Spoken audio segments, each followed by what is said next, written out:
Hey, yo, it's me, Pops Van Marmalade, and you're watching the Comics-Related Madness Network.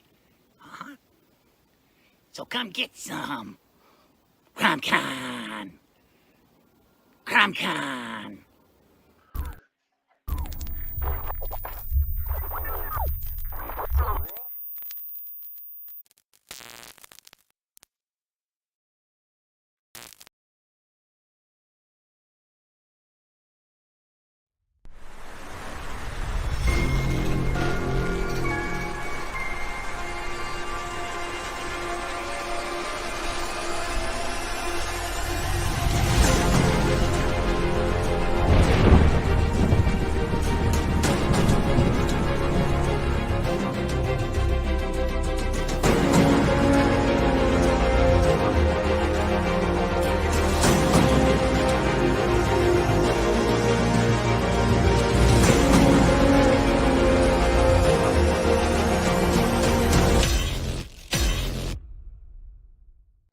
I'm Terry Huddleston, and you're watching the Madness Comic Network.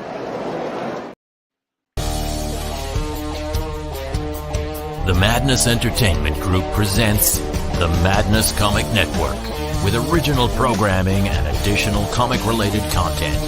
Tune in and subscribe to Comic Talk with Pops Van Zandt on YouTube.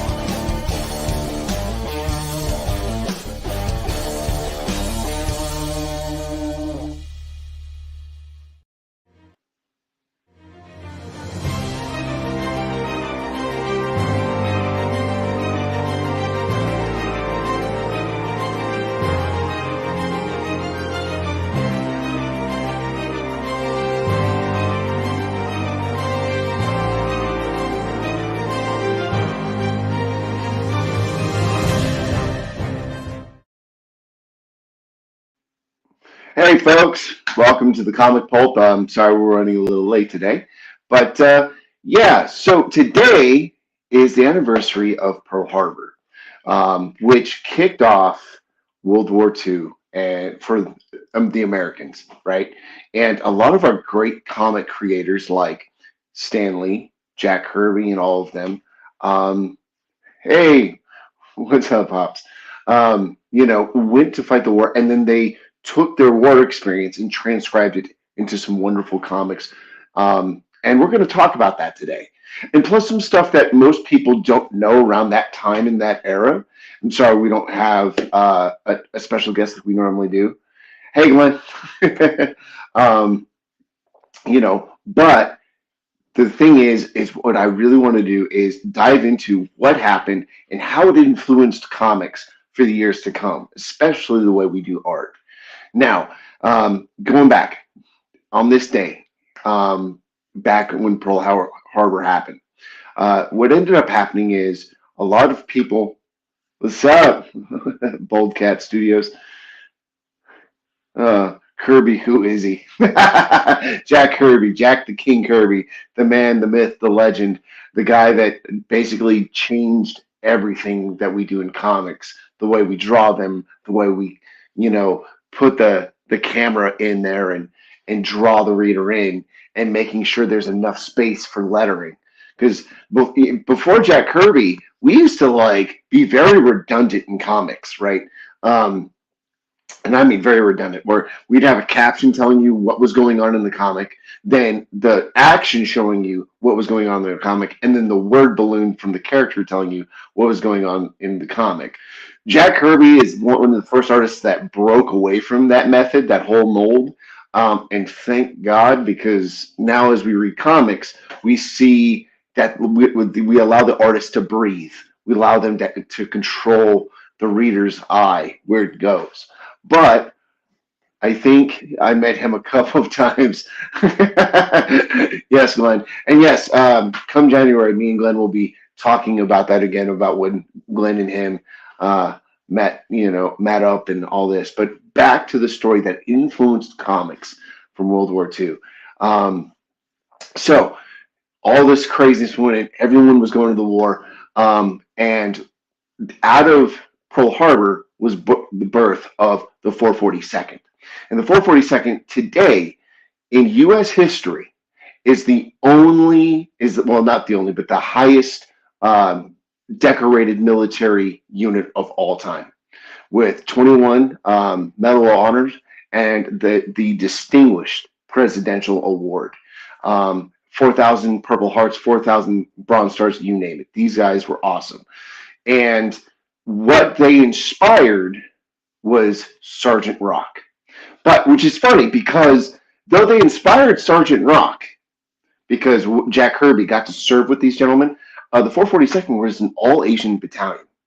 And Sergeant Rock, Jack was like listening to their exploits and just, putting them down and putting down all the stuff and sharing with friends. Hey, Glenn, Steven. It was crazy, right? And what I love about what happened from those experiences, they've transcribed into comics in ways that we will never understand, because those experiences allowed these great creators like Jack Kirby to go in and explore the human emotion, to explore how do I connect with the reader? If I tell the truth, do I tell the graphic truth of, what happened, how, war is horrible? Or do I put it in the realm of the fantastic and give you a moral story from it? And it's from there that we start seeing the world in comics changing. And what I do mean is that's when we started becoming sociable conscious, thanks to Jack Kirby. Jack Kirby was a man's man. Like, you guys probably watched the show when me and Glenn were on it, just talking about, he was a good old boy from New York. He took crap from nobody. If you mouthed off, he would be quick to smack you in the mouth. I mean, there were stories where, this small man, like beat the crap out of like some mafiosos that came into, his work area. Like, my dad fought in the French Cavalier Legion. As a thank you for this parachute jump in Normandy D-Day. Just saying. Yes. Amen. That is fantastic, man. And what I find interesting is with the Sergeant Rock character, right? And me and my friend Nick talked about this in great length. Sometimes it was for these old soldiers to vent out some very dark stuff. Like if you ever read a Sergeant Rock comic from the 70s and 80s, a lot of the times the soldiers don't make it out. At the end of each run, the stories of these fantastic stories, Easy Company doesn't make it through. Or if they do, it's like 2 or 3 of them. So this character has become a venting point for people that served in the military, to vent out what had happened. And what I love with the current Sergeant Rock, even though Bruce Campbell never served in the military, you could tell he's definitely a Sergeant Rock fan, and he does because most people would think, oh, Bruce Campbell's on the book, he's gonna put jokes in it, he's gonna do some funny stuff. And no, he doesn't. He pays tribute to Easy Company. He's a fan of Easy Company. He adds the fantastic elements in it, and plus give like Sergeant Rock always did. Sergeant Rock always gave American history. If you're an avid reader of this title, you would learn deep history about the wars we've been in, the people that fought them, and why we should respect them. And what was so cool about Sergeant Rock as well is it's done in a way that it doesn't preach at you, right? Like it's not going to a church and guy shaking his fist, or going to a politician's debate and they browbeat each other with an idea. It's just, it's people taking what had happened in history, putting in the realm of the fantastic, and telling you why we had to step up the way we had to step up. And seeing Bruce Campbell realize this and still drive it home and honoring that tradition with this title of Sergeant Rock has been a fantastic ride. Let me tell you, folks, it has been amazing.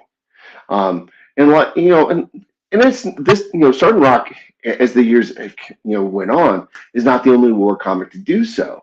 In fact, in recent years, there's this DC did another comic book called The Light Brigade, and again, it took what happened in World War II and put it in the realm of the fantastic. Comic Talk with Pops, Van Zant Pops. Oh, but anyway, and instead of using zombies and all that, it was using heaven and hell, angels and demons, and it had some very emotional moments for me because there's a character in Light Brigade who's kind of like this nerdy kid, and he's always the soldiers in the comic are always busting his balls about, oh, you read comics, you're wearing these shirts, like grow up kid, blah blah blah. But then he does the most heroic thing that saves all their lives, and seeing their dead brother in arms, it is such for a comic fan, such a heartwarming moment, because they go into his duffel bag, pull out the Flash t-shirt, pull out the Batman t-shirt, pull out the Superman t-shirt, take off their fatigue jackets and put on the shirts and go fight the Nazis, wearing their friend's shirt as representation of like, we're doing this for our fallen comrade. And that type of storytelling is so important in comics. And it's unfortunate that it was birthed at a very dark time from the world. But it is out of that dark time that we learned what good men and women are. They dug in deep, and they, I know I hate to say the cliche, but there's a reason why they called that group the Greatest Generation. Because when the world went dark, they stepped up. And again, thanks to comics, after the war, and I've shared this story before, the quintessential comic that changed the industry all out was from Bernard Krigsten, and it was about telling the truth of what happened in the Jewish camps, during World War II. And he, in his panel layouts, like, he was changing the game. And there's been annotations that's what inspired Kirby to step forward, like, yeah, we need to change how we tell stories. And and then allow Kirby to open up more about his time during the war. And what's interesting about Bernard Krigsten, and if you guys didn't know, because I probably hammered this enough, there was a lot of people that were trying to hide what happened in the Jewish camps. And here's this comic artist that says, no, I served in the army. I went there. I saw what happened. Let's tell the truth. And to this day, I think comics is probably the most punk rock art form ever created. Like, when there is something evil going on, artists and writers, we will go to the page, bleed on it, and put it out for the world to see. And if you love comics and you get to experience these stories, like for instance, Mouse, that gentleman just sat down and listened to his parents' stories, and put him in the world again, the world of the fantastic, where the cats are the Nazis and the mice are the Jews, and sharing what happened. And that's, if you ask me like why I love comics, it's because it's an art form for everybody. It's an art form for grief. It's art form for triumph and telling the truth. And it will always be that art form because that's what it was born out of. I mean, Superman, in the original Superman stories, and this was really going to show you how of a big comic nerd I am. The reason why Clark Kent is a news reporter is because politicians in his day, corporate greed in his day, were so corrupt that the reporter was the only person trusted to tell the truth, because they would go out and find the truth and tell the public and shut certain people down. And so for Superman to be an everyman as a reporter, to get to the truth, was a viable, experience. That's why he was so popular. Well, not why he was so, but one of the reasons why he was so popular. And the more kids read them, the more they were getting interested. Unfortunately, now, the way the world works, back in the day, you can graduate high school and become a newspaper reporter. Hail, Phil, Pops, Glenn, Steven. Hey, what's up, Quentin? Anyway, so, because, being a news reporter back in the day was a blue-collar job. Anyone could do it. Now you have to go to 7 Ivy Leagues, have an insane resume, and then maybe you'll get, a job working your local thing, newspaper or something. But back in the day, it was a lot more blue collar, and that's the reason why it was probably most trusted back in the day. But going back forward about the truth of comics, about the darkness and light, the comic that really got me into comics was Spawn. But what made me want to read Spawn was James O'Barr the Crow. And the reason why I love this, and this, if you're a creator out there watching this show and you're going through something dark, keeping with the theme of taking something dark that we live through and putting it into light, this is what I'm talking about. James O'Barr lost his girlfriend when he was in his early 20s, late teens, somewhere around that time frame.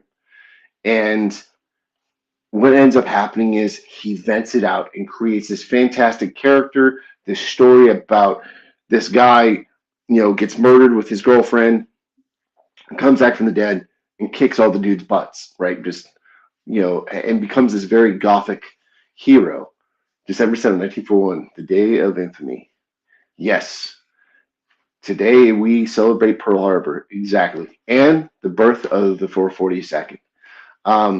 And anyway, back to the the Crow. And he does this. And it becomes very therapeutic, and a lot of people connected with that comic. Just like a lot of folks when I was in the Army, and a few friends that I served with that were Marines, Army, and Navy. I mean, we connected with Sergeant Rock. We connected with the Light Brigade, because those comics allowed us to bond. It was like soldiers of the past reaching into the future, letting us, it's going to be all right. You're going to go through some hard shit. You're going to probably get your teeth kicked in a little bit, but you're going to be all right.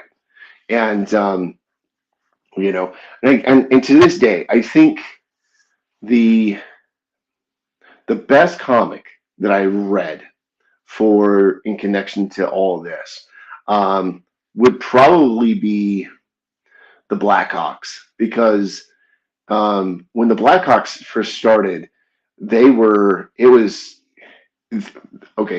first off, great pilots, all that stuff.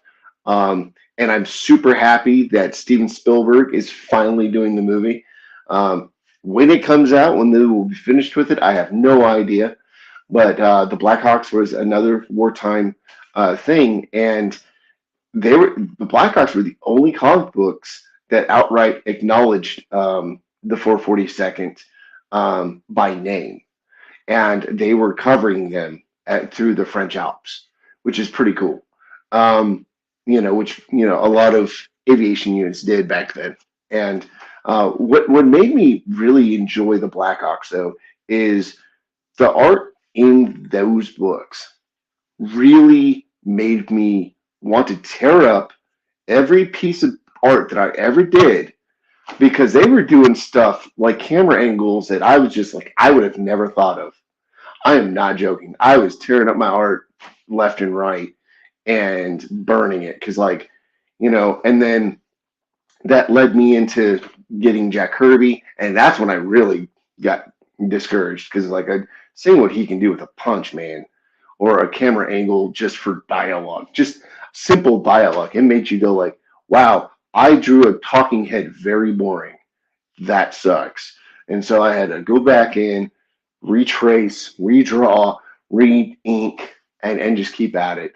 But you know, that was a wonderful experience for me when I'm in Afghanistan, reading these comics and sharing them with my buddies, knowing what these guys went through that created the comics that connected to us. And man, I'm telling you, like, if you can, anytime you can, go check out a Sergeant Rock comic or Black Hawk's comic. Like, there is some really good storytelling in there. Again, that gives, fictionalized accounts of American history that does teach you why we went there in the first place, but without being too preachy. Because you got to admit, like, sometimes when you watch a documentary or you read a book about something, it's almost like the writer or the director just wants to punch you in the mouth over and over and over about, like, the message that they want to get through. Back in the day, these guys didn't do that. They're just like, give you the facts, put it in a fantastic element, and let you decide what you feel about it, all while entertaining the hell out of you. And, one of the greatest things about that time in comics as well, a lot of people don't know, is that the reason why those comics became so influenced the next generation was because as these soldiers were coming back home and they were writing these stories and getting them printed and done, most people don't know this, but comic books actually helped save the news industry. Very true. In fact, someone blocked the bots. They're back again on the stream. And I don't want to accidentally block somebody like I did last episode. Anyway, so during the war, to save ink, to save metal, a lot of the old printing presses were getting broke down and melted down for bullets, for parts. Everyone was doing their part during the war. But during the comics boom that happened when these soldiers came back, it saved a lot of people's jobs. Like, to say that, like, comics helped pull this nation out of some, like, a grave recession after the war and really put, food on the table is an underestimate.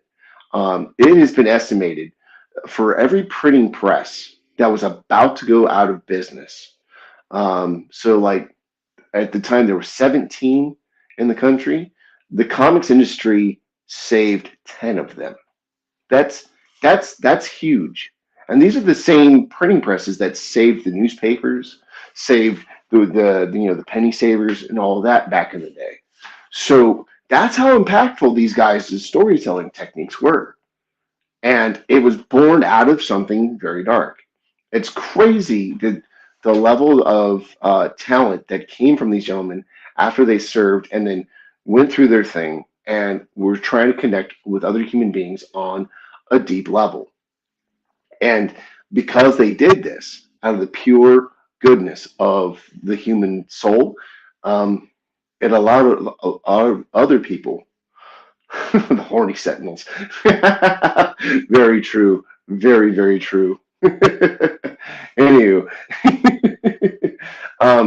it's crazy how many people's lives were impacted by just simple artists out of New York that just went to the grind. They woke up from in their small apartments, went to the art studios, did their art, told their stories, and to the point where at one point it was like, if you wanted to be in comics, you were told to go to New York. Just like if you wanted to be in movies, you were told to go to LA. And like, that generation of comic book telling, I don't think will ever be rivaled. Just being honest. I mean, I'm not saying the new artists and the new writers that are coming out aren't good, because Neil Gaiman fantastic. Alan Moore, fantastic. Frank Wheatley, fantastic. Frank Miller, fantastic. Mark Millar, fantastic. And the list goes on and on. Peach Momoko, fantastic. But to have the level of impact, that small group, and seriously, it was a small group, like maybe 10 artists and writers at that time running both DC and Marvel, which is nuts. You know what I mean? Like, yeah, they had other artists and everything, but Frank Miller, not Frank Miller, excuse me, Jack Kirby, Stan Lee, Steve Ditko, and all of them, like, it literally was just 10 guys that were selling the most books. Yeah, you had small books here and there from Joe so-and-so, John Smith, blah, blah, blah. But in the 60s and 70s, for a long time, the guys that put boot to asses for this country came back and, put their art trade into effect and told their stories to vent their souls out. I mean, we're watching their movies now. That's what's popular now. Like, that's the level of impact that this small group of creative, people have had. It's not, Marvel. The Marvel Cinematic Universe would not exist without Steve Ditko, without Stan Lee, without Jack Kirby, and so on and so forth. Even Frank Colletta. And I know a lot of people are like, "Oh, Frank Colletta destroyed Jack Kirby's art. Like, they don't like his inking." He still did penciling too. He did a lot of pencil story, and he did a lot of stories that are still being used in the MCU. Stan Lee didn't leave the shores of the U.S. during the war. Yes, that is very true, but he was willing to. Vince Colletta. Yes, I always get those two, mixed up because they're both the same. Yes, Vince Colletta. But anywho, and it's mind, like when you realize the level of impact that these creators had, it's just mind blowing. I know we all, as creatives, whether we draw, ink, right, we would like to hope and we pray that, something will impact the way, some of these comics have impacted the world. But I think if I can be so as bold to say, that early Marvel pen, like the whole early thing that Marvel was with that small group of people, they were the Beatles of comics. I don't think, just like the Beatles are never rivaled in music, like no matter what, like for some reason the Beatles still outsell, modern people's music charts, which is nuts to me, by the way. But it's the same thing. Like that group, that core group, that lived through that was willing to hunker down and do what needed to be done to protect this country to, wherever, at whatever level, right? That takes a lot of grit, determination, and, faith. And to then come back home and share that with the world without being preachy about it. That's why these great heroes, the Beatles outsell everyone else, because they were and remained the best. Yeah, I agree with Glenn. But yeah, like these guys were definitely the Beatles of comics. You can't deny it. Spider-Man would not exist without Steve Ditko. Captain America and about 90% of all of what Marvel created would not exist without Jack Kirby, and that's a wonderful thing, and it's interesting that when you look back, the people that were persecuted the most in World War II were the Jewish community. And it was Jewish writers, Jewish artists that were the greatest influence of all time in comics. And it's just, if you believe in God, great. If you believe in the universe, great. If not, you might disagree with this statement, but I think that was just, the world's karma. Just, hey, if you do something good, live for good, great things will come out. And yeah, it's to this day, every time a young kid comes to me in the comic store and says, "Hey, what should I buy? What should I get?" I always go like, "Well, check out these guys."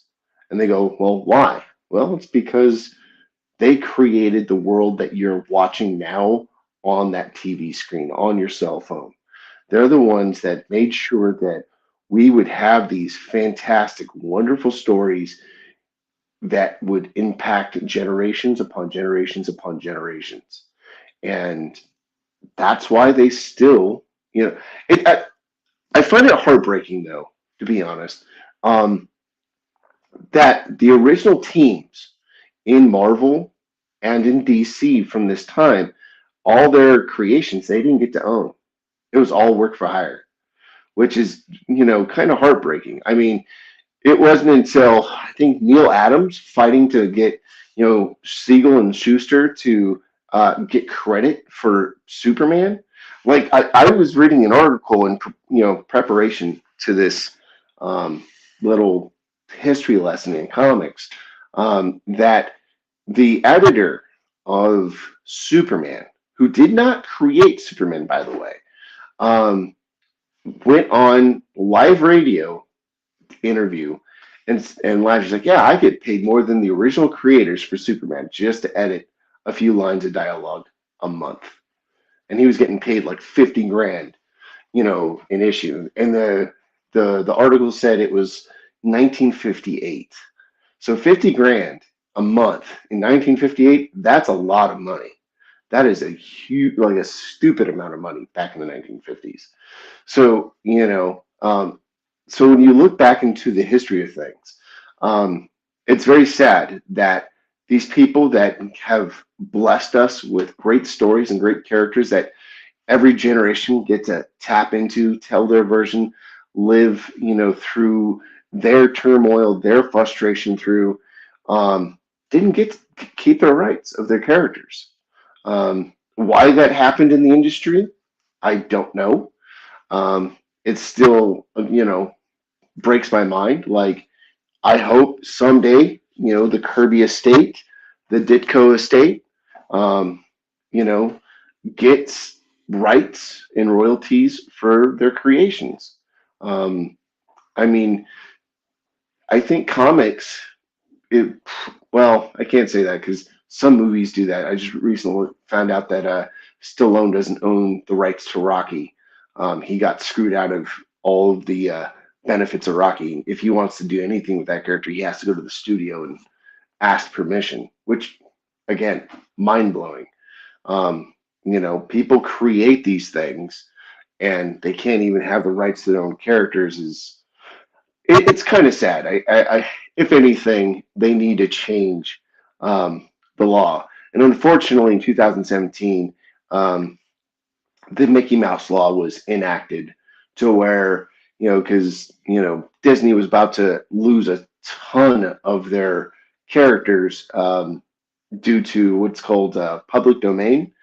And, so now, like, as those characters are about to go into public domain, some of the wordage actually kept a lot of the old school Marvel creators that created Spider-Man, that created the Hulk, that created the Fantastic Four. Man, they won't see the returns on those characters for another 60, 70 years, which is a crime. I'm sorry. Like, every time I hear about that issue with Marvel and DC and how they're really keeping the original creatives away from their characters is kind of heartbreaking. And then what's sad is every time these creatives try to take these people to court to get, feed their families, Marvel and Disney will do a smear campaign in the newspapers, which is so sad, so sad. Like they're being greedy. It's like, no, they created the characters, they told the stories, they, made kids buy the comics, that made, all the editors, at Marvel super rich, all the editors at DC super rich, and that's probably, one of the major factors that kickstarted the image revolution in the 90s. Because no one wanted to, for all intents and purposes, work for something that they will never keep, while someone else gets to make all the money off of it. So that's the only downside. And hopefully someday, again, like I said, the Kirby estate, the Ditko estate, gets some, monies paid unto their families.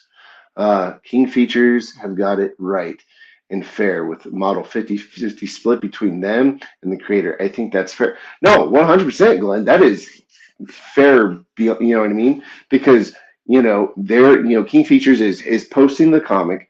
They're making the rounds to the newspapers to post it in the newspapers. In some cases, printing the strips, and then so as compensation for that, they get 50% to pay the staff and to pay for the work done.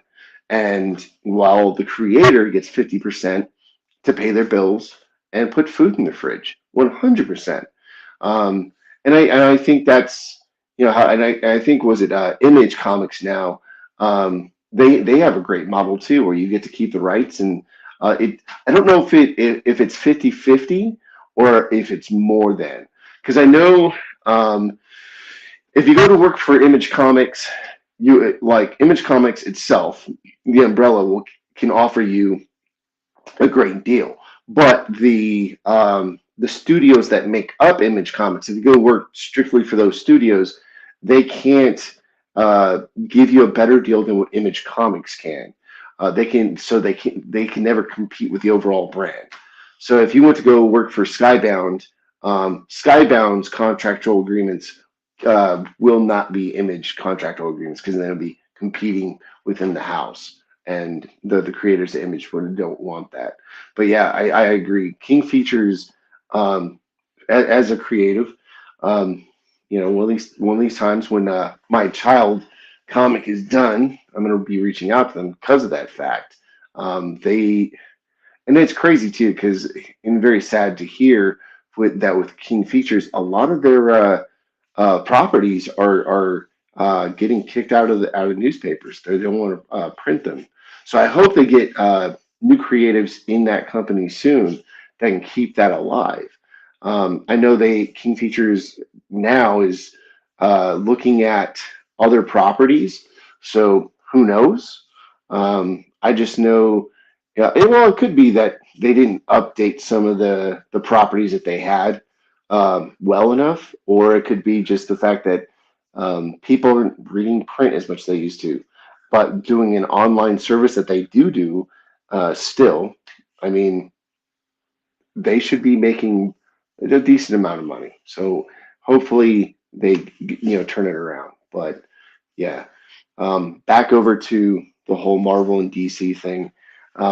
If you ever want to check out these wonderful creations that honor December 7th for our country, King Features can work with me on my properties if they wish. Image too. Agreed, Glenn. Agreed.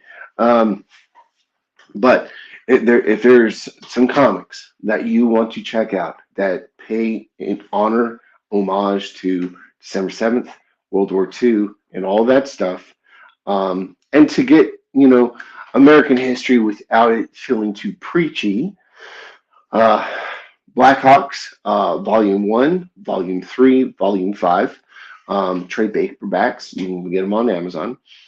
Shard and Rock, the initial run that was started back in maybe it was 1951. Anyways, you can get it all in trade paperback. Then there was another run that they did with Shard and Rock from 1977 to 1979. I think that one would be Volume 8. And then the most famous run for Easy Company in Starting Rock was from 1984 to 1986. That's when there was a resurgence for some reason for Starting Rock, and he was selling like hotcakes. And a lot of people attribute that one to G.I. Joe, because when G.I. Joe came out, then, DC pulled out Starting Rock and rebranded him. So that could be around that time. And I think Marvel was doing the G.I. Joe comics there for a while. I could be wrong. I think, but I think I'm right. And then if you want to check out Light Brigade, I want to offer a promotion of your channel, viewers, followers, blah, blah, blah, blah, blah.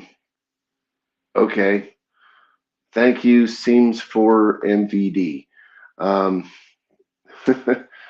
Anyway, sorry, folks. Someone's advertising on the stream. I thought it was an actual comment or question. Anywho, back to the list of comics.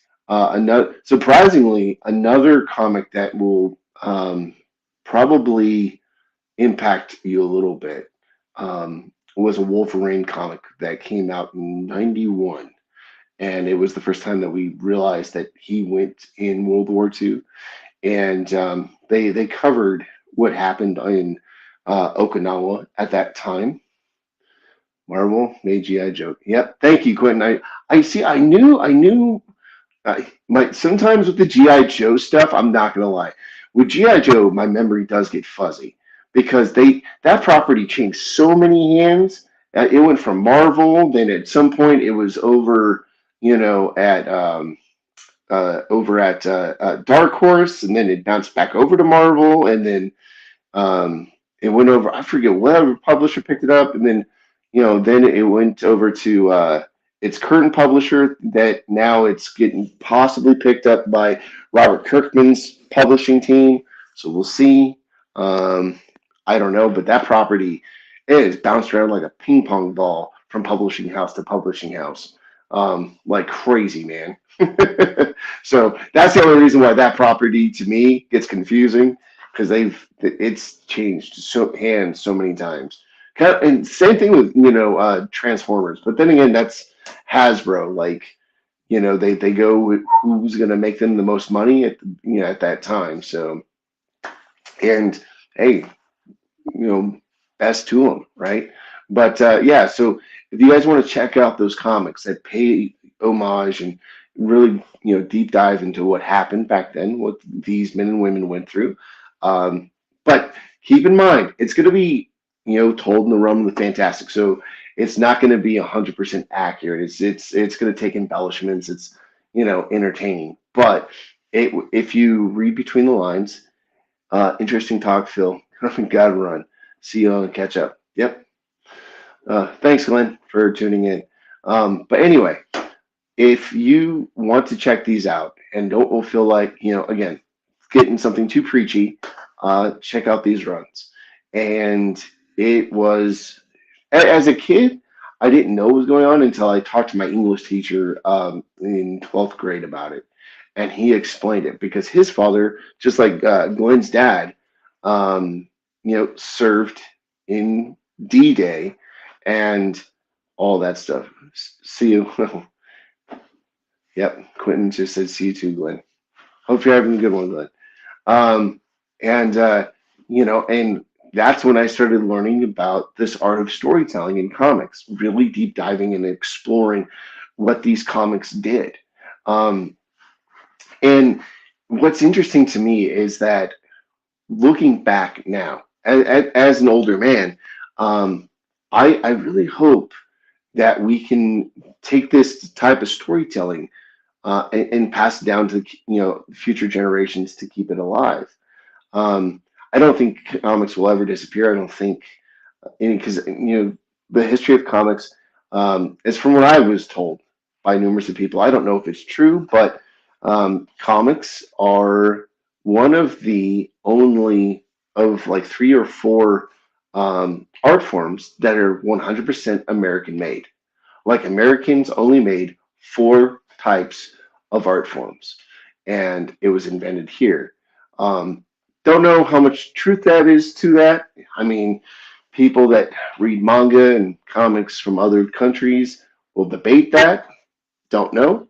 But if it is true, then we owe the next generation of Americans that right to have this art form, to express themselves, to give unto what's going on, which is fantastic to me. Like if seeing all the new books that have come out on this network, through this network, and through the fans of this network, and all the shows that this network represents, it's wonderful. And I like seeing how hungry everyone is for comics on these channels, on this network, the fan base, everything.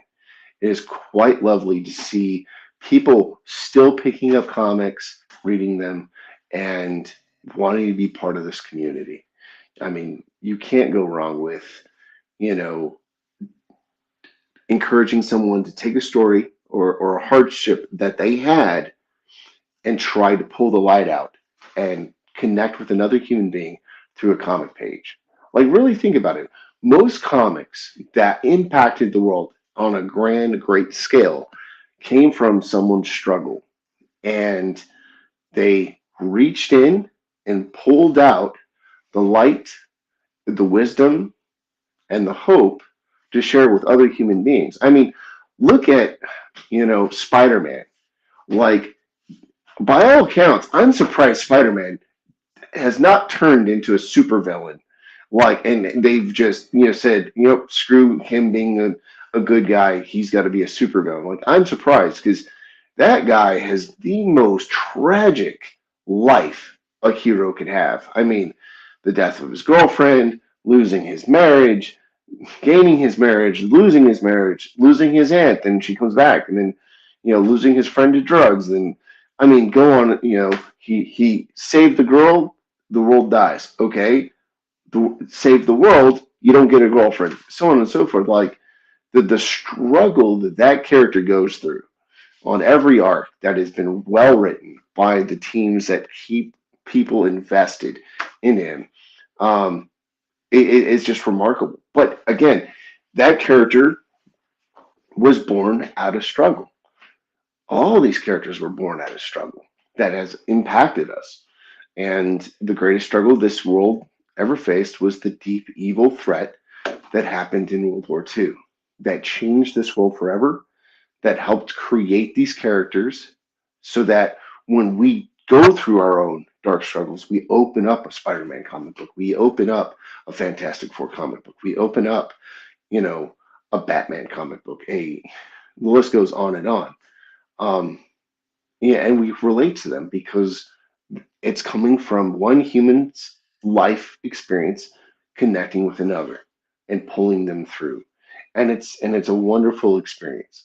And I think, as the creators on this channel and the people we get to interview on each show, with, their brand of comics and everything, even though a lot of us can disagree on religion, politics, music, the great thing about comics is we get to connect on the deepest level of humanity.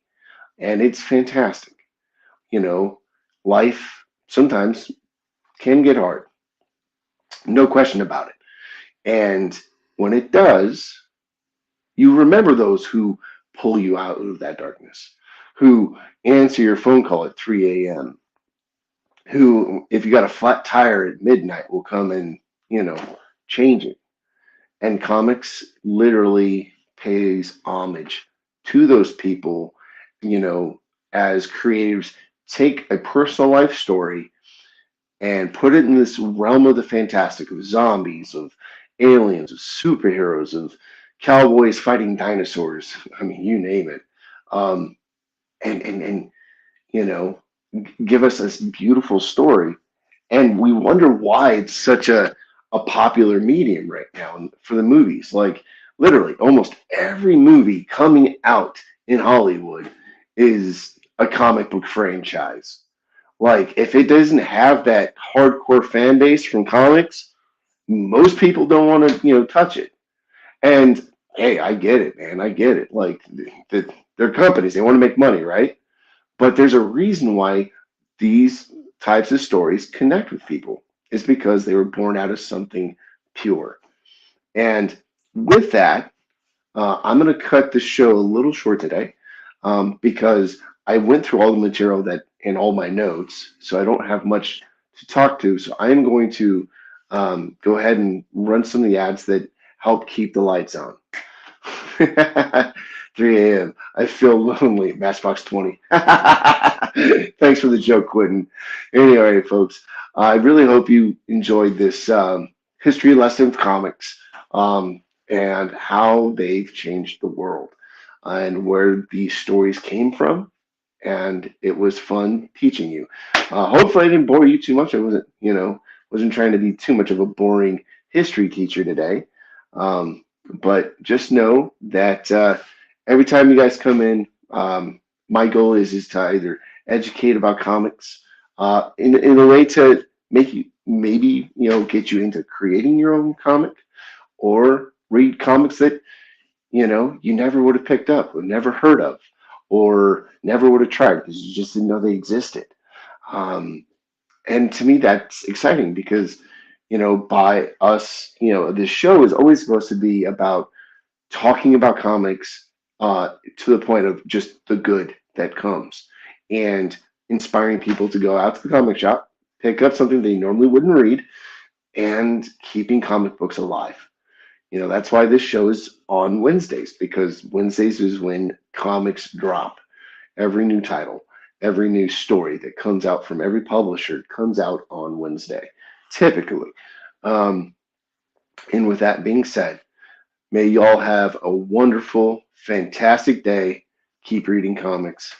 And yeah, so I'm going to go ahead and start playing some of the commercials that help keep the lights on. All right, folks.